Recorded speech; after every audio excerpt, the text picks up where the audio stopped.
The most terrifying ghosts aren't the ones who scream and rattle chains. They're the ones who play dead. The ghost of Juana the Mad has been playing the part of a heartbroken victim for half a millennium, waiting for someone to feel sorry for her husband. That sympathy is the trigger, and a historian just pulled it. It arrived on a Tuesday in late October, a day when the sky hung low and gray over the city, pressing down on the ancient stone of the National Archive. The courier box was unassuming, but inside, nestled in a bed of deep crimson velvet, lay another, much older case of dark, polished wood. Ilara, the archive's youngest curator, felt a tremor of anticipation as she lifted the lid, a feeling that had nothing to do with professional curiosity and everything to do with the unnerving silence that had suddenly fallen over the room. Inside, the object rested alone. It was no larger than a dried plum, its surface a network of deep, leathery wrinkles the color of old blood. It seemed to absorb the light, a small knot of darkness against the richness of the velvet. It possessed a strange gravity, a density that made the air around it feel thick and heavy. Ilara stared, her breath caught in her throat, mesmerized by the sheer, unadorned age of the thing, a relic that felt less like an artifact and more like a preserved secret. With a hesitant hand, she reached in, her fingertips brushing against its dry, wrinkled skin. An immediate, profound cold shot up her arm, a chill so deep it felt like it pierced the bone. It was not the simple cold of an unheated room, but an ancient, intrinsic coldness, as if the object had been locked away from the sun for 5 centuries. She pulled her hand back with a gasp, the frigid sensation lingering on her skin like a phantom touch, a stark warning against intimacy. Beneath the velvet lining lay a single sheet of brittle parchment. The letter, penned by the lead archaeologist at the Royal Convent of Santa Clara, explained the find. The object had been discovered sealed within a hollow space in the wall of the chambers where Queen Juana the Mad was confined for 46 years. It was found alone, a solitary organic thing entombed in stone, untouched since the early 16th century. The letter speculated it could be a devotional item, but offered no definitive answer. Ilara's mind, a library of dates and dynasties, latched onto the name. Juana, the queen whose grief was so profound it was deemed insanity. She who had traveled with her husband's corpse, refusing to be parted from it. This small, cold object felt like a physical manifestation of that story, a piece of the suffocating obsession that had defined the Queen's tragic life. The official histories felt thin and bloodless compared to the palpable sorrow radiating from the box. That night, long after the archive's heavy doors were bolted, Ilara remained at her desk, the wooden case sitting before her. The coldness from her earlier touch seemed to have settled deep within her, a quiet hum beneath her ribs. Yet, paradoxically, a strange, protective warmth began to bloom in her chest, a flicker of empathy for the long-dead queen that felt dangerously personal. She felt an irrational urge to shield the object from the world, to keep its secret safe. The shadows in the grand hall stretched into long, skeletal fingers, and the familiar scent of old paper and leather was tainted by something else. It was a faint, cloying sweetness, like flowers left to decay in stagnant water, mixed with the damp, earthy smell of a cellar. The silence was no longer peaceful. It was watchful. Every creak of the old building sounded like a footstep, every whisper of the wind outside the tall windows like a sigh. She knew then that reading second-hand accounts would not be enough. The truth of this object was not in a book or a scholarly article. It was in the cold stones of Tordesillas. The artifact was a question, and the answer was waiting in the convent that had been both Juana's palace and her prison. The decision settled over her not as a choice, but as an inevitability. She would go to the place where the queen's heart had broken, unaware that a piece of it now lay waiting to do the same to hers. Hilera arrived in Tordesillas during the first week of November, under a sky the color of a bruised plum. The royal convent of Santa Clara rose from the flat Castilian plain not as a sanctuary, but as a fortress against time itself. Its stone walls were tombs of silence, absorbing every sound, every footstep, every whispered word.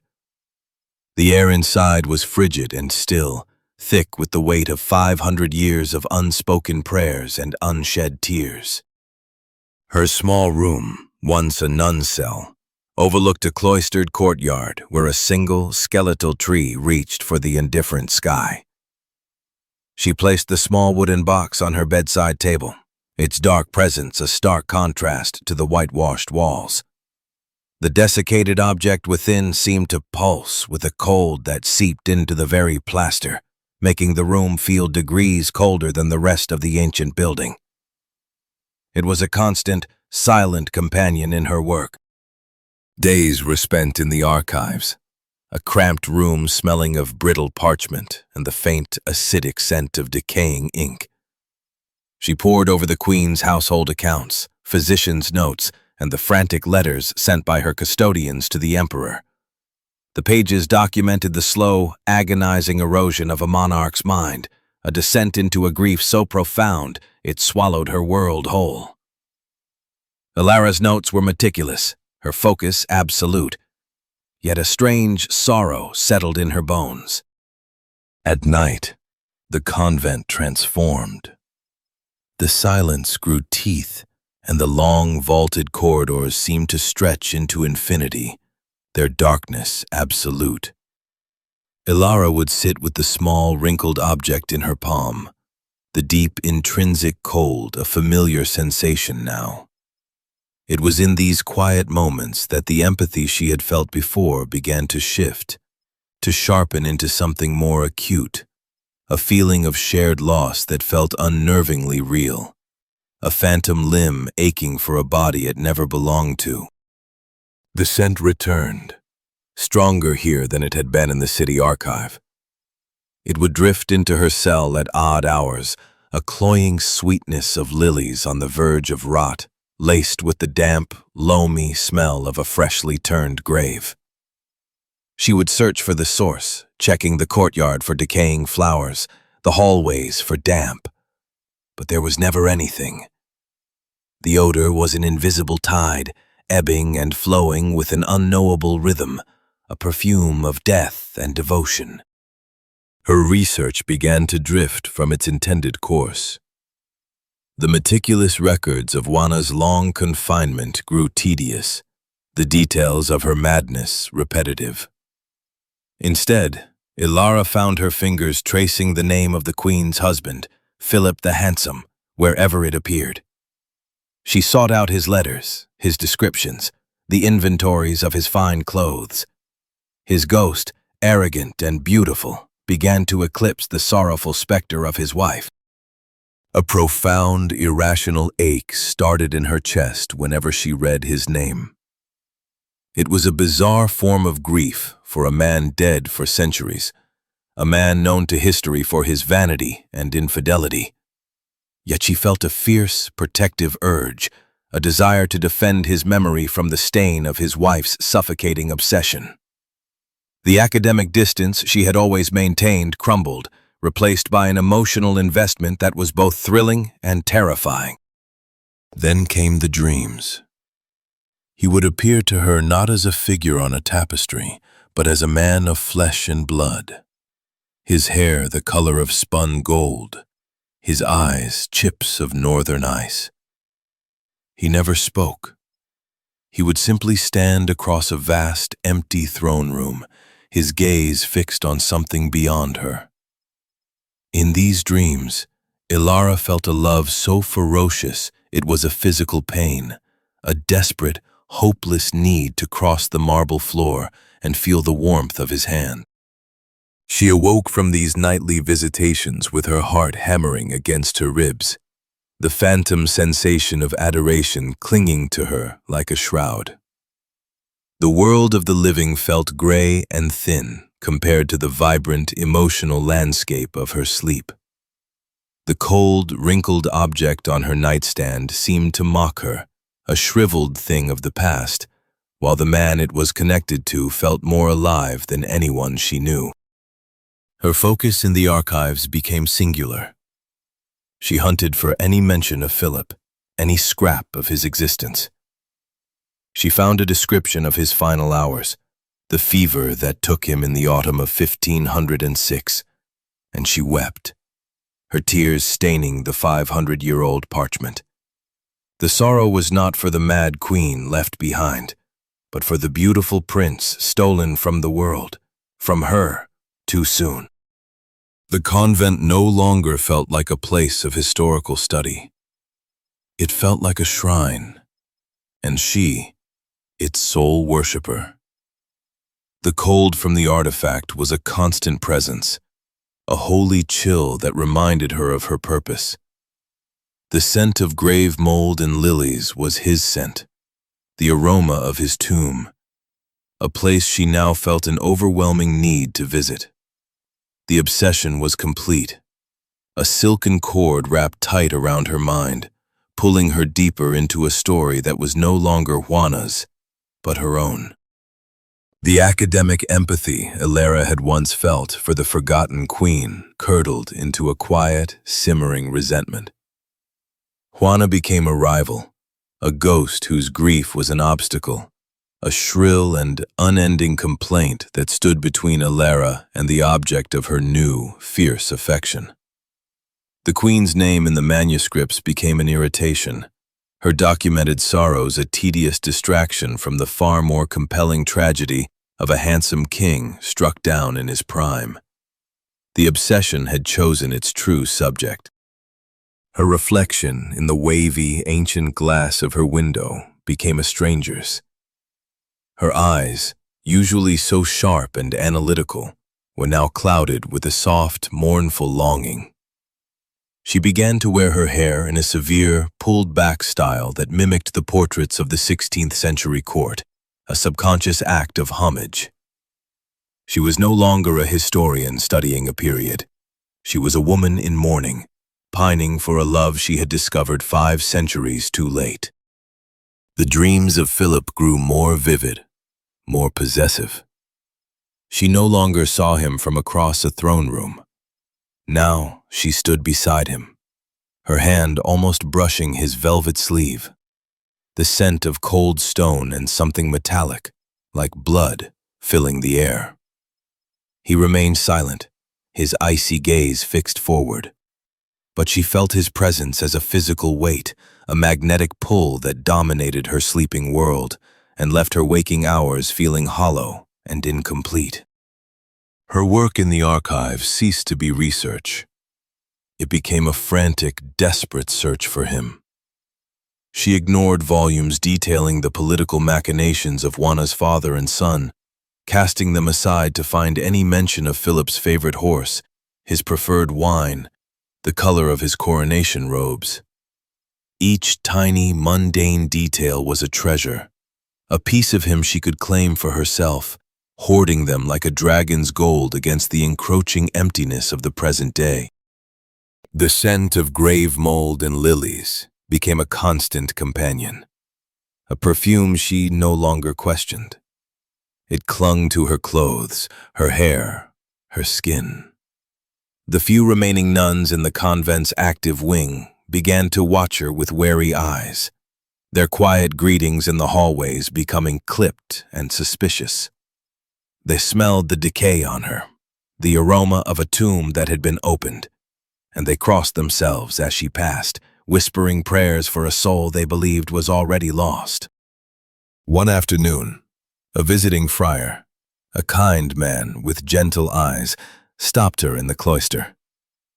He remarked on her pallor, the dark circles beneath her eyes, and asked if the convent's oppressive history was weighing on her spirit. Ilara simply stared at him, a sudden venomous anger rising in her. How could he understand? He spoke of history, of spirits.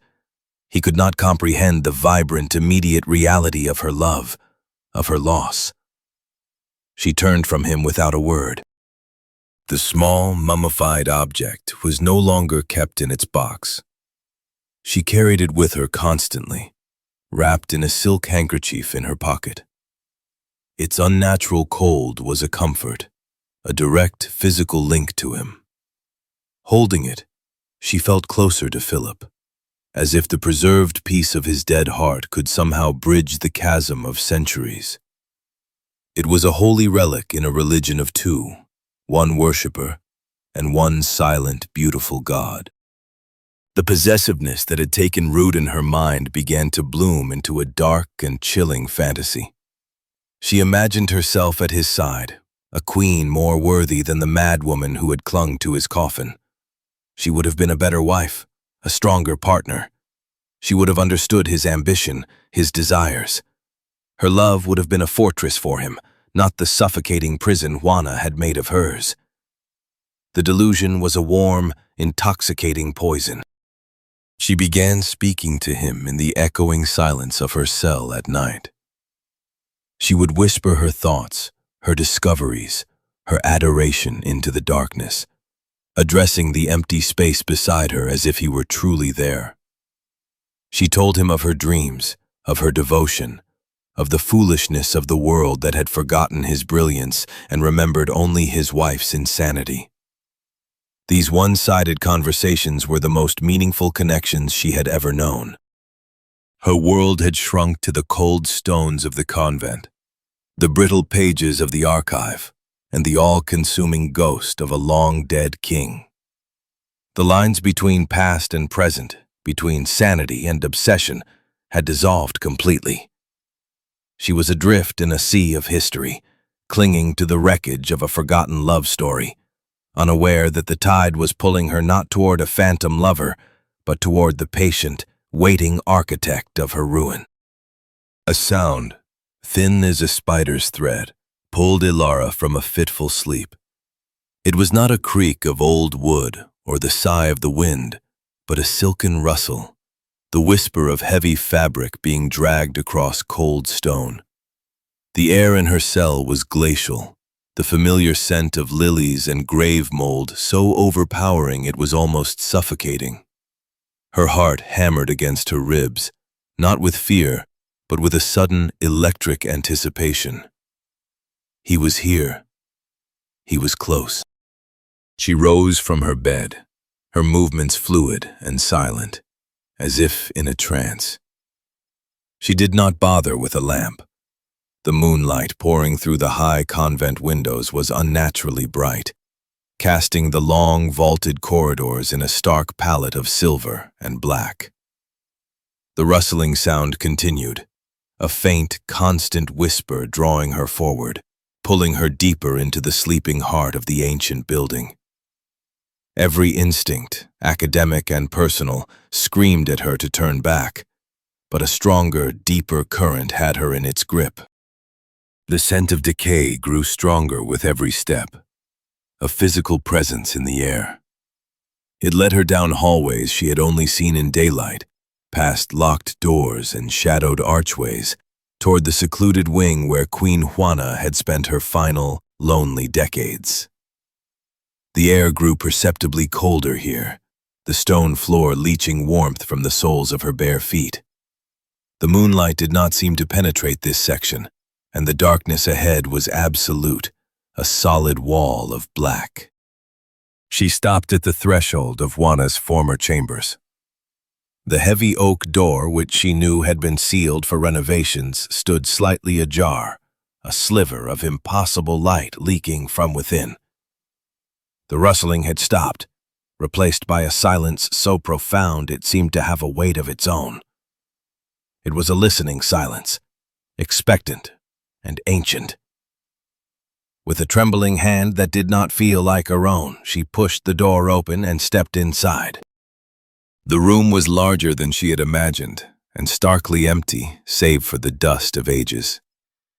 Moonlight, impossibly bright, streamed through a single high-barred window, illuminating the center of the chamber. And there, shimmering in the ethereal light, were two figures. They were translucent, their forms woven from moonlight and memory, yet undeniably real. Ilara's breath hitched, her lungs seizing in her chest. One figure was a woman, gaunt and skeletal beneath a spectral gown, her form bent in a posture of eternal grief. She was clutching at her own chest, her translucent fingers digging into a space where her heart should have been, her silent tears carving shimmering tracks down her hollow cheeks. This was Juana, the Mad Queen, a portrait of sorrow made manifest. But Ilara's eyes barely registered her presence. Her gaze was locked on the second figure. It was him, Philip the Handsome, just as he had appeared in her dreams. Tall, arrogant, and breathtakingly beautiful, his form was more solid than the Queen's. His velvet doublet and fine hose rendered in shades of shimmering silver. His fair hair caught the moonlight like a halo, and his eyes, cold chips of ice, stared straight ahead, fixed on some distant point beyond the stone walls, beyond time itself. He was magnificent. Juana's ghost turned her weeping face toward her husband, her mouth opening in a soundless plea, a whisper of his name that Ilara felt rather than heard. The specter of Philip did not move. He stood, impassive and unmoved, a marble statue of indifference, utterly deaf to the centuries of sorrow breaking against him. He ignored the weeping woman at his side as if she were nothing more than a draft of cold air. A wave of pure, unadulterated fury washed over Ilara. It was a white-hot, possessive rage that burned away all fear, all reason. How dare this weeping phantom lay claim to him? How dare she haunt him with her pathetic, unending grief? He deserved adoration, not this suffocating sorrow. He deserved a love that was strong and unwavering, a love that would anchor him, not drown him, a love like hers. The thought was not her own, yet it consumed her.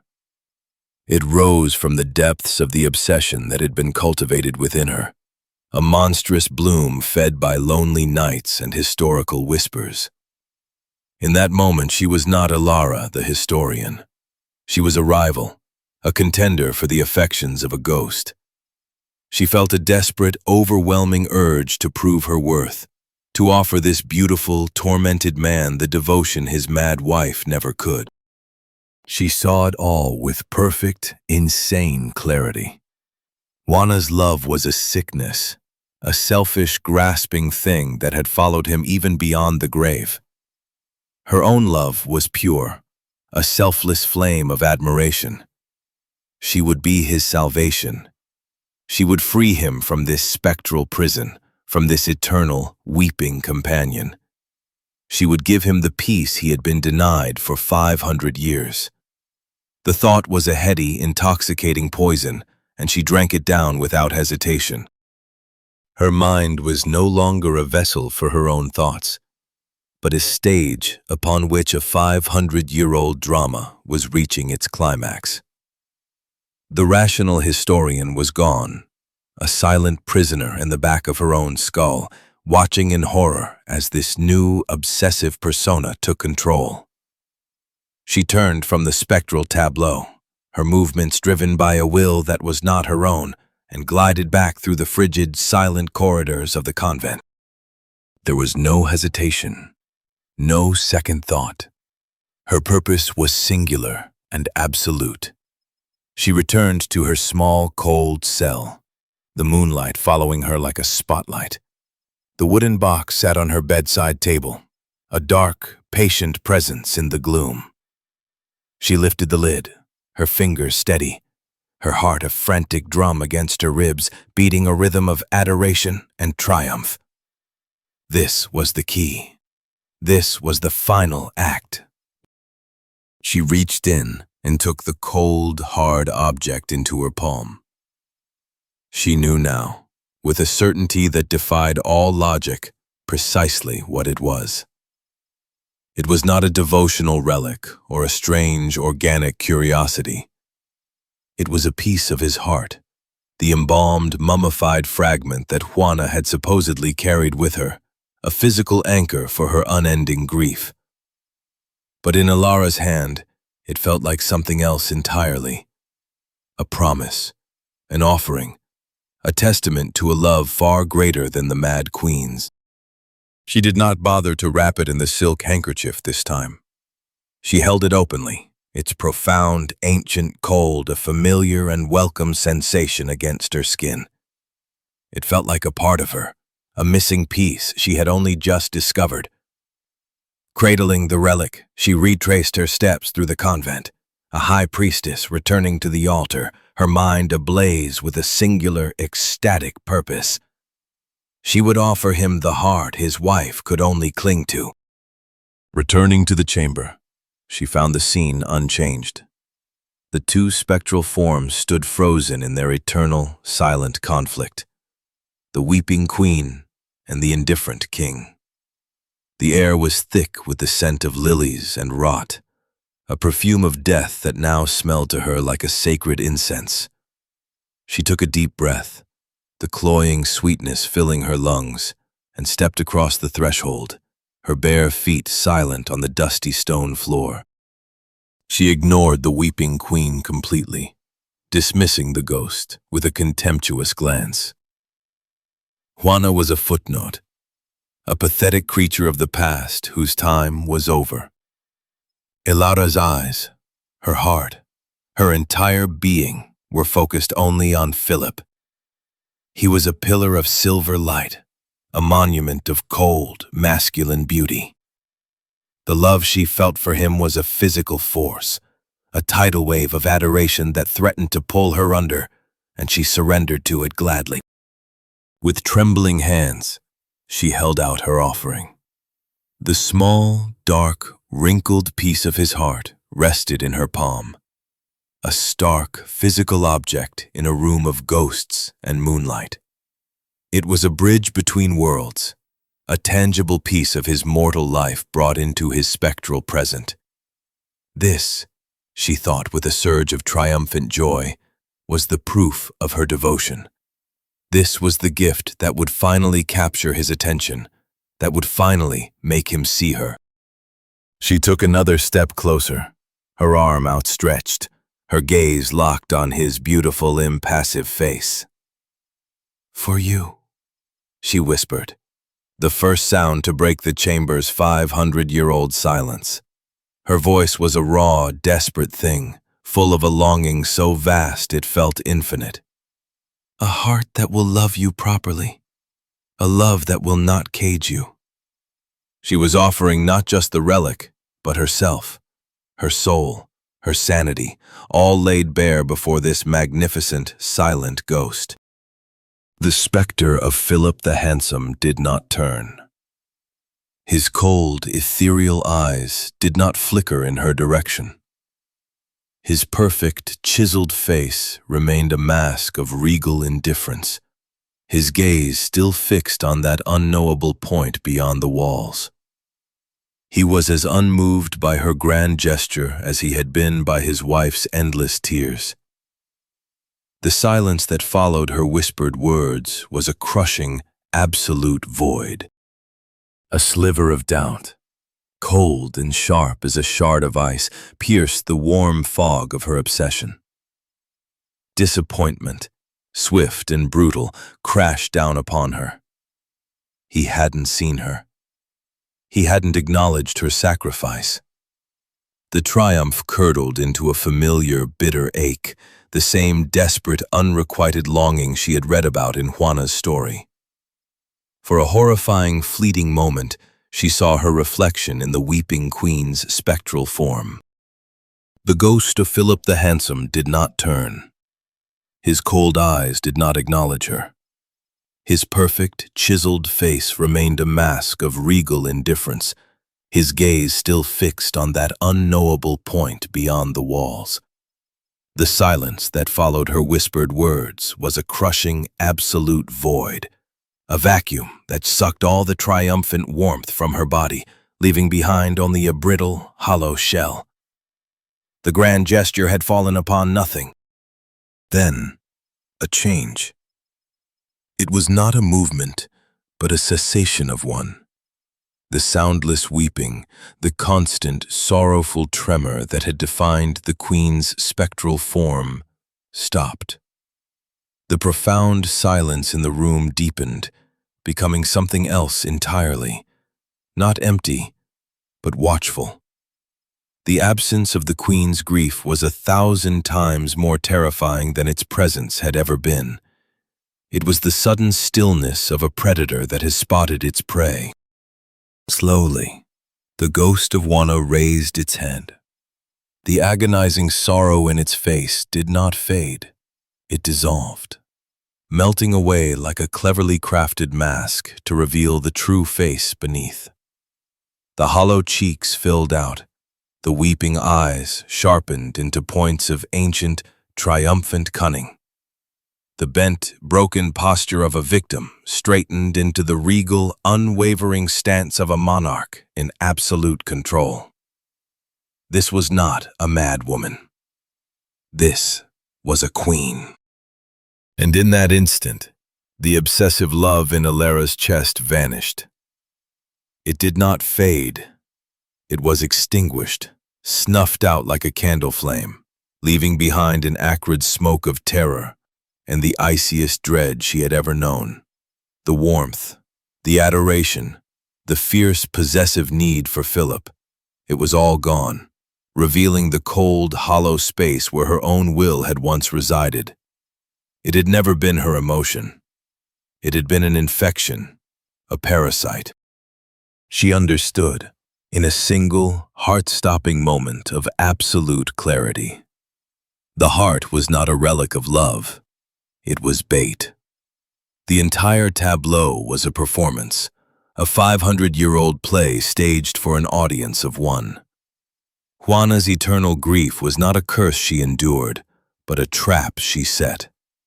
It was a lure designed to attract a specific kind of soul, a woman who would see the handsome, indifferent king and feel a flicker of misplaced desire. A woman who would see the weeping queen and feel not pity, but rivalry. The ghost of the queen turned its full attention from Philip, dismissing him as if he were nothing more than a piece of stage scenery, which, Alara now realized with sickening horror, was all he had ever been. Juana's eyes, no longer shimmering with phantom tears but burning with a cold, possessive fire, locked onto Alara. They held no madness, only a chilling, patient intelligence, and the satisfaction of a huntress whose snare had finally been sprung. The air grew thick, heavy as water, and the scent of lilies and rot intensified. No longer a perfume of death, but the stench of the abattoir. Juana's spirit lunged forward. Its movement was not the sorrowful drift of a ghost, but the swift, silent lunge of a striking serpent. Its ethereal fingers, no longer clutching its own chest, reached for Alara's throat, not to choke her body, but to seize her soul, to pull her into the performance, to make her the next weeping queen in the tableau. Alara tried to scream, to run, to move, but her limbs were locked in a paralysis of pure terror. She could only watch as the triumphant spectral face of the true queen of Tordesillas bore down on her, an eternity of vengeful hatred in its gaze. Just as the phantom fingers were about to touch her skin, the heavy oak door to the chamber, which had stood ajar for who knew how long, slammed shut with a deafening boom that echoed like the closing of a sarcophagus. The impossible moonlight was instantly extinguished, plunging the room into a darkness that was absolute and eternal. The cold was no longer just a sensation. It was the only thing left in the universe. Ilara felt a sorrow that was not her own begin to fill the hollow space inside her. A grief so vast and profound it would take a lifetime, or perhaps an eternity, to weep. The trap was sprung. The cast was complete, sealing the halls in a silence that would not be broken for another 100 years.